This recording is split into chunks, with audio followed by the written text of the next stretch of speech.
Good morning and welcome to another Sunday in isolation.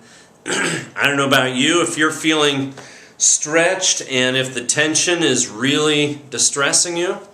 I mean, imagine a rubber band and stretching it and holding it for, like this, it's not a big deal. But in 5 minutes, my arms might be hurting. 10 minutes, they might really be hurting. Imagine stretching it like this for a couple of days. Imagine stretching it like this for a couple of weeks or for 6 months.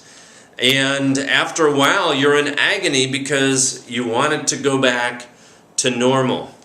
And I believe a lot of people are stressed right now because they're feeling tension and waiting for things to snap back to normal. And what we need to do is change our mindset to, what if we are not on hold? What if this is our new normal? We need to adjust our thinking and stop waiting for some kind of a drastic change. We need to adjust and adapt to the reality that we have right now. I remember in the 1960s, people thought, this is it, we're in the end times. The world, crazy things were happening. There was massive communication opening up. There was a lot of unrest. And people were reading through Revelation saying, I think we're in the end times right now, so I'm not going to bother, saving my money or buying a house, or I don't think it's a good idea to have kids right now because what if the world only lasts a couple more months? And you know what? That was, like 60 years ago? And the people who were thinking that, well, they're old now. And so whatever life goals they had got shortened or put on hold during that time of wondering and uncertainty. Even if we are in the end times right now, it could take 100 or 200 years for that to pan out. We don't really know God's timetable for that. And so we need to adjust to how our world is right now. I kind of compare these times to the Babylonian captivity, where the Israelites were captured by the Babylonians and hauled away from Israel and taken to Babylon. And the Israelites, a lot of them were in the mindset of, I'm sure God would not allow us. Well, for a while they thought, I'm sure God wouldn't allow this to happen to us. After all, we're His people. We may not be acting like it, but hey, we're His people. And we're special, so God wouldn't let anything bad happen to us. Well, yeah, read the story. They kind of deserved what they got. But those who were hauled to Babylon, if they put their emotional energy, if they thought, well, yeah, we're stretched for a while, but, in a short amount of time, God's going to bring us back. I was reading this week in Jeremiah chapter 29, and Jeremiah says, no, you're not coming back for 70 years. 70 years they were going to be in that captivity. And the 70-year mark helped in a couple of ways. For one, they quit thinking it was a temporary stretch, and they started thinking, okay, we've got a light at the end of the tunnel, except it's a distant light. But also, they took heart in knowing we are not going to disappear as a people, and our kids are going to be able to return and go back home to Jerusalem and to Israel. But 70 years, and those who were expecting a quick return, things didn't go very well for them, because your brain can only handle that for so long. I remember reading about here in Stockton, the state of California opened an insane asylum during the California gold rush to help care for the people whose minds snapped because of the gold rush. And what happened is you had people who left everything, sold everything, coming here because word was there was gold just flowing in the streams of California. You just had to show up here and pick it up. And so these people left everything. They were desperate. They came here, and it always seemed just out of reach. Somebody else found it, but they didn't. And after a while, after all that anticipation, they just mentally snapped and couldn't handle life anymore.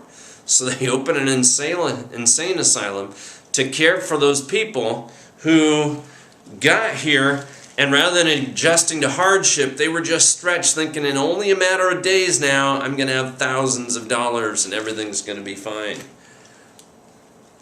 It's not really a healthy way to live, to have a temporary mindset when you're actually in a permanent situation.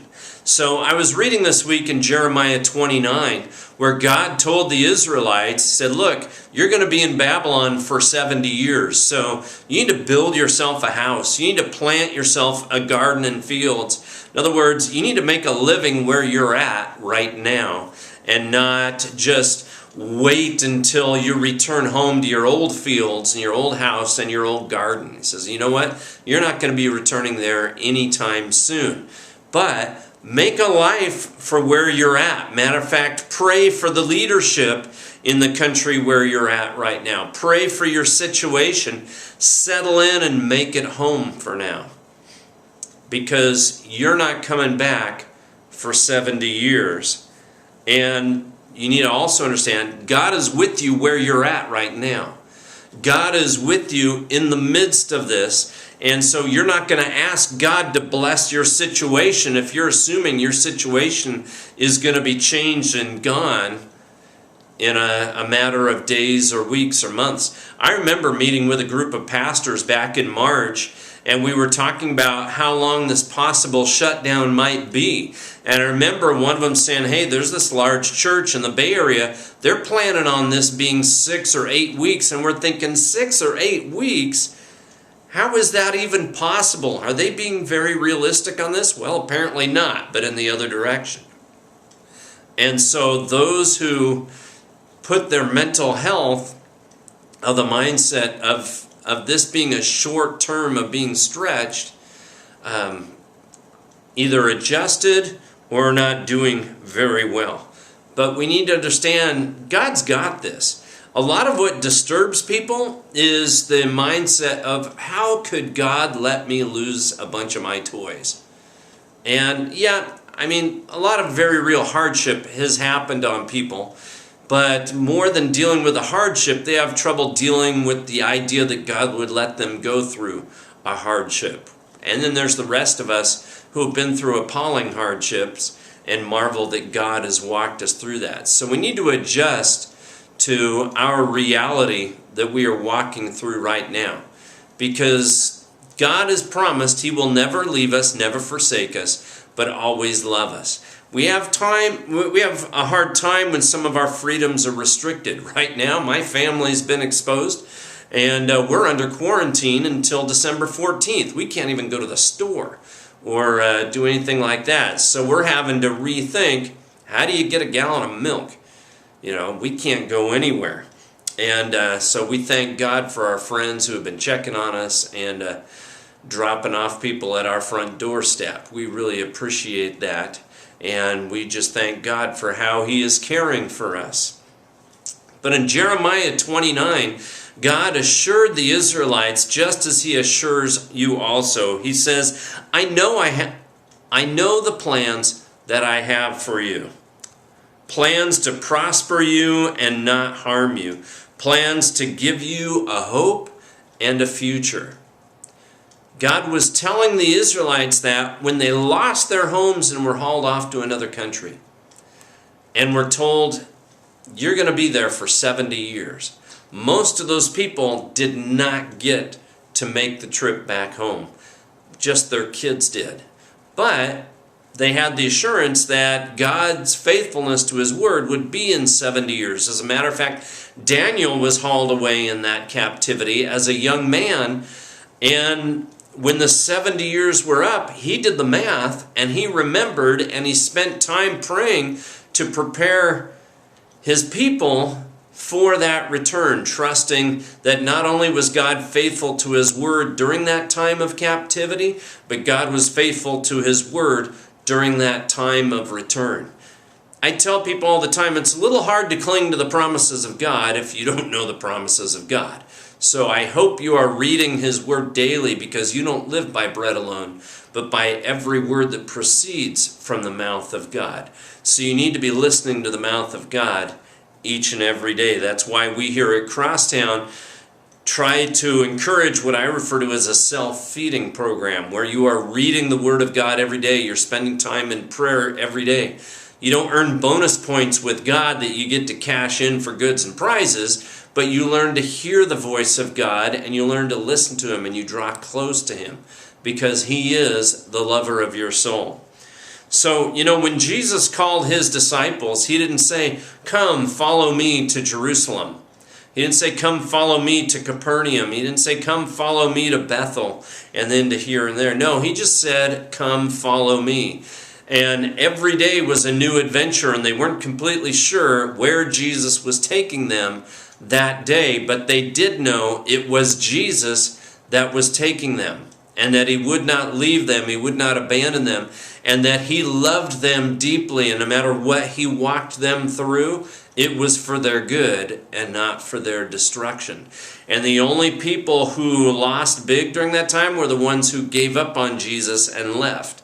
There were people that Jesus said, "Come, follow me," and they said, "No, it's not a convenient time right now." And there were others who followed Him for a season, and then because they didn't understand everything Jesus was doing, like they're the boss demanding an explanation, they quit and they left, and they missed out big time.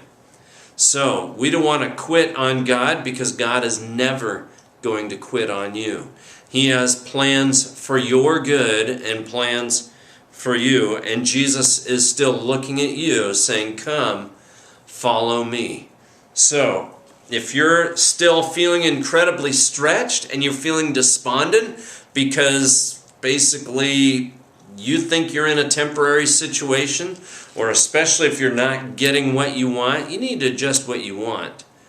Jesus said, "If you love anything else more than me, then you can't be my disciple." Well, He wasn't putting a difficult qualifier on that like it's some ego thing. No, He's saying if you don't love Him more than anything else, at some point you're going to quit, because life is going to get hard, or you're going to think, "But if I follow Jesus, I'm missing out on the good life over here." Well, most everybody's missing out on the good life over there right now. And if you're not clinging to Jesus, you're going to get despondent.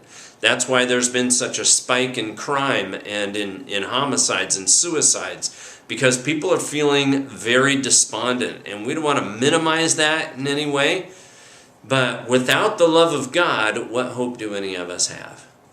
But if you are clinging to Jesus, then during this time of Babylonian captivity, you can thrive, you can build a home, you can build a life, you can do really well. You just got to let go of your old model of things and cling to the new reality that God is walking you through right now. And what you'll find is that even if you're walking through the very valley of the shadow of death, you will fear no evil, because Jesus is with you. God bless you as you let go of the rubber band, quit this time of being stretched, and just say, "Okay, Lord, this is a new setting. How do I set up shop? How do I make a new home? How do I not only survive this new reality, but thrive in it?" Because God has plans for your good. So it'd be well worth talking to Him about it. God bless you as you answer Jesus' call to come follow Him through this strange and new environment. God bless you.